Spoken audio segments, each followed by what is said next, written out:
Dave, I just want to say it's a real honor to be chatting with you today. And I want you to know how excited I am to be reviewing your film. I get you.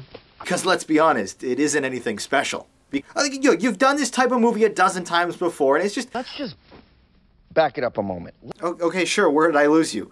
I mean, yeah, the interview is funny, but is it worth starting World War III over? And I'm just curious what you meant by that, exactly. Well, I'll talk about it in my review. Meaning? Meaning, this is movie night.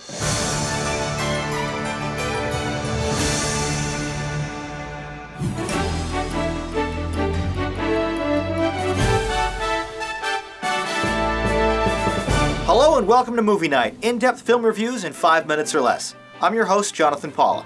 Tonight we'll take a look at 3 recent high-profile releases, beginning with The Interview. In the midst of a massive hacking scandal against its parent company Sony Pictures, this political satire comedy film finally saw limited theatrical release on Christmas Day 2014, alongside a massive video-on-demand rollout, at the behest of many in the media, including President Obama. This front-page controversy actually helped the $44 million picture though, which took home $36 million after 3 weeks, 85% of that via online viewings. Directed by Evan Goldberg and Seth Rogen, the R-rated farce follows a goofy television personality and his equally silly producer on a trip to North Korea, where they hope to interview its reclusive dictator. Longtime friends and collaborators James Franco and Rogen make this ridiculous premise work with their undeniable chemistry and amusing performances. Wearing brightly colored suits, Franco is especially over the top, defending himself against media criticism by shouting, "They hate us 'cause they ain't us." Co-director Rogen, meanwhile, is basically just playing himself. Again. Lizzie Kaplan is featured as the sexy CIA operative who recruits our protagonist to assassinate Kim Jong-un, who is played in a breakout turn by Randall Park. Where's the poison strip? I put the strip in a pack of gum. They'll never find it. I'm not cool with this. It's showtime. Showtime? It's not showtime. What Dave Skylark-Tune! Hello! We are going to North Korea. Yo, Skylark, which side of President Kim's ass you gonna kiss? I'm not gonna kiss him, but let's just say I might give him something special with my hand. You gonna jerk him off? What? No, that's a double entendre. Shut up! Foreshadowing. Shut up! Shut up! Get in the car! Shut up! Shut up! Why would you say that? Why would you say that? The 112-minute story is unbelievable, but the talented cast keeps things interesting enough so that the giant plot holes that do exist are generally ignored. An early sequence where we're introduced to Franco's effective and disarming interviewing skills showcases a fantastic moment where rapper Eminem casually reveals himself to be a homosexual live on TV. The mayhem and shock from the crew that follows is easily the best scene in the interview and perhaps one of the funniest of 2014. The situational mishaps really thrive though once the duo arrives in Pyongyang, forced to tiptoe around security and play nice with their Korean hosts without revealing the true intention of their mission. While this second act has some great individual moments, like when Rogen goes face to face with a hungry tiger, it is far too drawn out for a comedy like this. Once the titular sit-down conversation begins, however, all bets are off and the movie goes completely off the rails. Tanks are shooting at helicopters, missiles are being launched, fingers are being bitten off, and people start pooping themselves. Throughout it all, the steady, slow-moving anamorphic shots show off the convincing sets and a sharp visual style. For all intents and purposes, this might have well been filmed in North Korea, rather than British Columbia. Like most comedies, there's not much of an original score here, but the inclusion of a slowed-down cover of Katy Perry's Firework is included during the violent climax with amazing results. Beneath the layers of juvenile humor and sophomoric gags, there does seem to be a message here about standing up for truth and freedom, but I hardly think that this movie was worth all of the trouble Sony went through. Fans of James and Seth will no doubt feel right at home, but The Interview is an otherwise familiar effort that is only memorable because of its real-world drama. Here now are 6 of your reviews.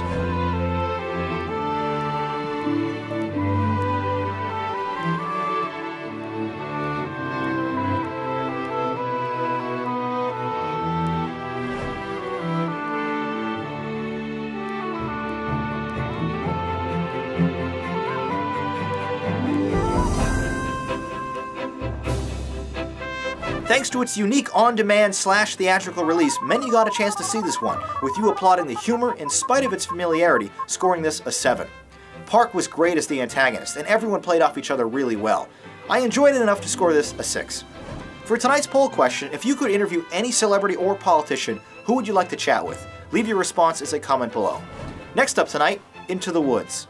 Adapted from Stephen Sondheim and James Lapine's Tony Award-winning Broadway musical of the same name, this $50 million fantasy film was released nationwide on December 25, 2014, where it quickly doubled its budget. When a childless couple is cursed by a vindictive witch, they must procure magical items from classic fairy tales to restore their family's future. 4 iconic stories of the Grimm brothers are brought to life in the live-action adventure: Little Red Riding Hood, Cinderella, Jack and the Beanstalk, and Rapunzel. Seeing these familiar narratives intersect with each other is a real delight to watch unfold.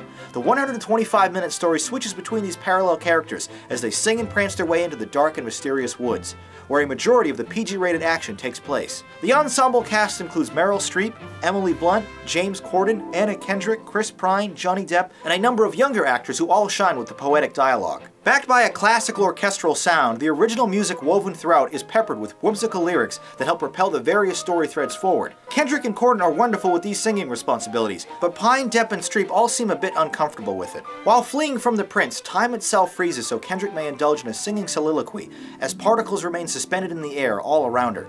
It's a beautiful moment with excellent imagery. Outside of the titular number, however, none of the songs really stuck out to me. But those familiar with the original play should probably enjoy these big screen versions more than I did. Into the woods to grandmother's house! Stop it. Now you're certain of your way? The way is clear, the light is good. I have no fear, nor no one should. The woods are just trees, the trees are just wood. I sort of hate to ask it, but do you have a basket? Yes, we do. Don't suppose you're planning on buying any of these? Oh, shh, now. Don't stray and be late, all right? You might save some of those sweets for Granny. Oh my... She's a thief! Juggling the 5 distinct stories results in a few extraneous arcs that fail to service the overall plot, and likely could have been cut. Barely on screen for 5 minutes, Depp's inclusion as the big bad wolf is a perfect example of this. Watching these multiple stories eventually converge feels like a festive episode of Seinfeld, where everything fits into place in the final moment. But it's the downturn they all take at the end of the second act that sets Into the Woods apart from its fairy tale inspiration. Exploring the aftermath of Happily Ever After, director Rob Marshall illustrates how life doesn't always end up so perfect. Pine's character, a handsome prince, turns out to be a bit of a sleazeball, who remarks to his new bride, "I was raised to be charming, not sincere." This 180-degree story pivot is a bit jarring, however, and hurts the pacing of the picture immensely. The set design, meanwhile, is as magical as the music. Large, sweeping environments punctuated by pockets of shadows and colorful flourishes. The wide cinematography does a great job of showing this off and allowing the cast to explore the space in their bright and authentic costumes. A fun, if cautionary tale, this is a great adventure the entire family can enjoy. Into the Woods provides a unique twist on established fantasies with lively sets and music. I thought it was a great film. A quick reminder now to subscribe to the Movie Night Archive channel for an organized collection of every review featured on the show, and to hear my thoughts on upcoming movies. This week I looked at Pitch Perfect 2, Fast and Furious 7, and Ant-Man. Finally tonight, my review of Taken 3. This annoyingly titled third installment in Luc Besson's action trilogy will undoubtedly earn back its $48 million budget, even though it probably doesn't deserve to. Released nationwide on January 9th, 2015, we once again follow Liam Neeson as an ex-government operative who, this time, has been framed for the murder of his ex-wife. Watching the iconic Oscar-nominated actor kick ass and take names was a refreshing sight when Neeson started this franchise, but now that he's in his early 60s, the novelty is worn off and the gimmick needs to be retired. Maggie Grace returns with an admirable performance as his resourceful and headstrong daughter, and the scenes between the two of them are surprisingly the strongest elements of this picture, which would be fine if this was a family drama and not an action thriller. Leland Orser gets a bump in responsibilities as well, and the familiarity and warmth he brings to the role is a welcome inclusion. As the pursuing law enforcement agent tasked with tracking Neeson down, Forrest Whitaker is largely unconvincing and far too friendly, spending most of his screen time eating bagels and fiddling with a rubber band.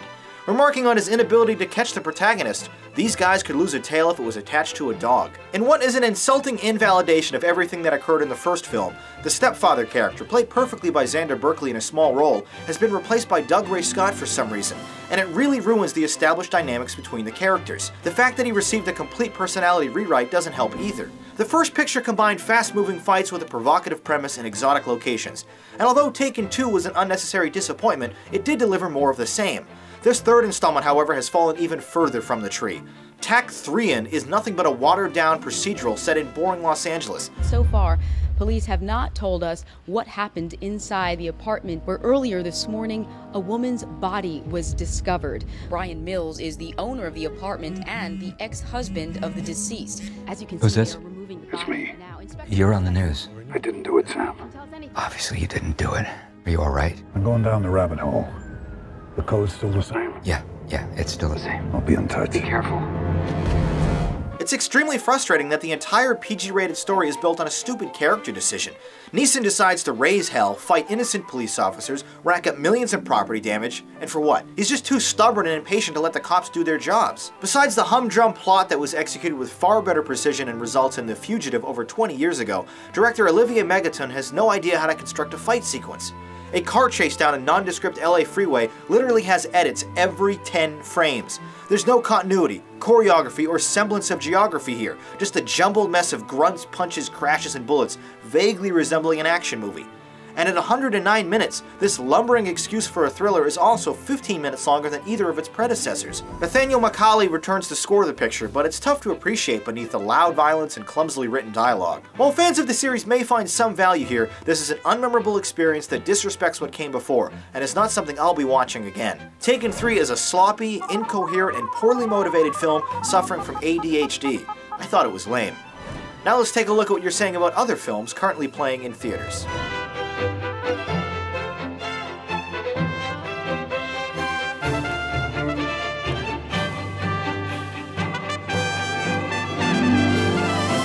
If you see a new movie in theaters, tweet your review with the JPMN hashtag. Next week, we're kicking off Movie Night's second Action Movie Month with a 5-review episode dedicated to Harrison Ford.